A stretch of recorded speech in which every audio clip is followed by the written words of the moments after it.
Hello, it's Jim Hutchins for the Jerusalem Connection Spot Report for this week. I guess the news related to Israel the last few days is regarding the resignation of Pope Benedict XVI.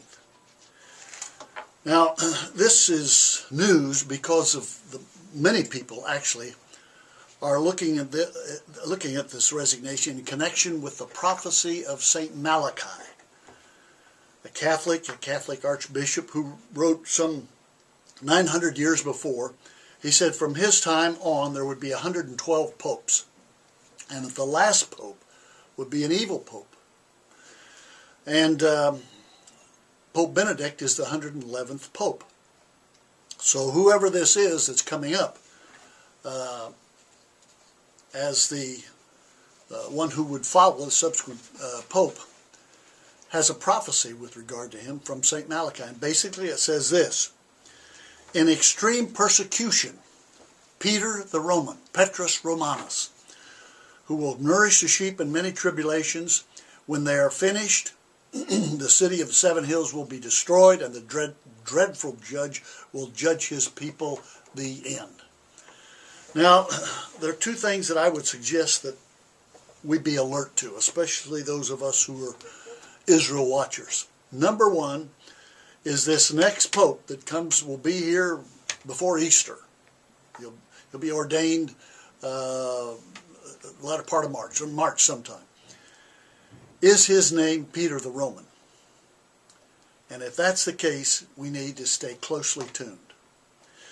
Now, the second thing I would suggest would have to do with the agenda that the Vatican has for Israel, Jerusalem primarily, and more particularly for the old city of Jerusalem.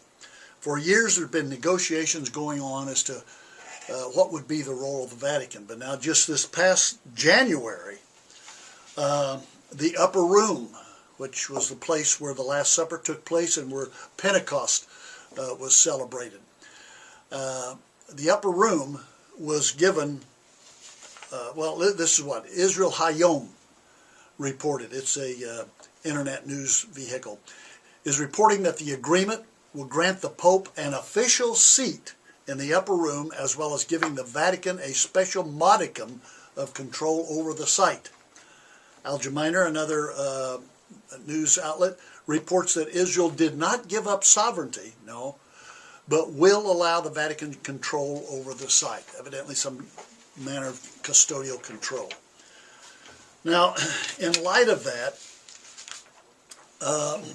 and keeping in mind we're having this prophecy in the background for us, yesterday Prime Minister Benjamin Netanyahu wrote a letter to the Pope, and he says, "Your Holiness, on behalf of the people of Israel, I want to thank you for all you've done as Pope to strengthen relations between Christians and Jews and between the Vatican and the Jewish state." He goes on to say this: "Your historic visit in 2009 offered a rare opportunity to give expression to the new relations between our faiths. I remember fondly our meeting in which you referred to Judaism as Christianity's elder brother."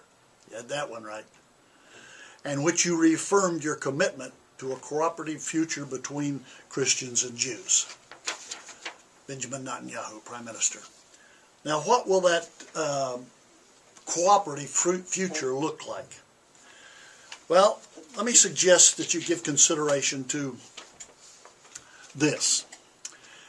And it's a statement by an investigative reporter in Israel. His name is Joel Bainerman. And he's done quite an extensive study. And he asks the question, so what is the Vatican planning and what can Israeli Jews do about it?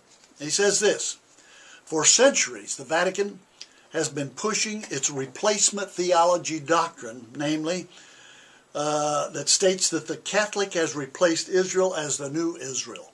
Now that's prevalent today. That continues today. He goes on to say, the end goal of the Vatican is to seize control of the old city of Jerusalem out of the clutches of the state of Israel. To do that, to that end, they have a secret agreement with Israel which obliges Israel to respect the extraterritorial claim to their physical presence in the city. In short, we have accepted the Vatican's rights, this is Israel speaking now, quote, we have accepted the Vatican's rights to have little Vatican sovereign embassies throughout our eternal capital of Jerusalem. The same Vatican has committed itself in public and in written agreement to ensure that the Palestinians have sovereignty over the old city of Jerusalem. That's their agenda. He closes by saying this, the purpose of this essay is to warn you of the exact intentions of the Vatican so that you'll be a, quote, informed consumer when it comes to Israel's relationship with the Roman Catholic Church. When the overt clauses of the Vatican agreement, the exchange of ambassadors, the opening of the Vatican archives to Israel researchers, have not been fulfilled by the Vatican, from an Israeli perspective, quote, the fundamental agreement between the Holy See and the State of Israel, end of quote, has been a complete failure and should be immediately rescinded. So I would suggest to you, Pope Benedict's resignation opens a whole view, a possibility of the future of their relations with Israel. And I would suggest, in light of the Malachi prophecy that many people are observing very closely, if this next pope is named Peter the Roman, we've got to dig in, stay tuned with spiritual ears.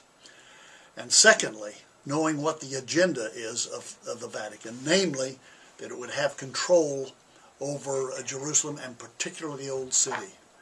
What is the agenda of the Vatican concerning Israel? Till next week, Od Ki Yavo Shiloh, or until Messiah comes, Shalom Aleichem.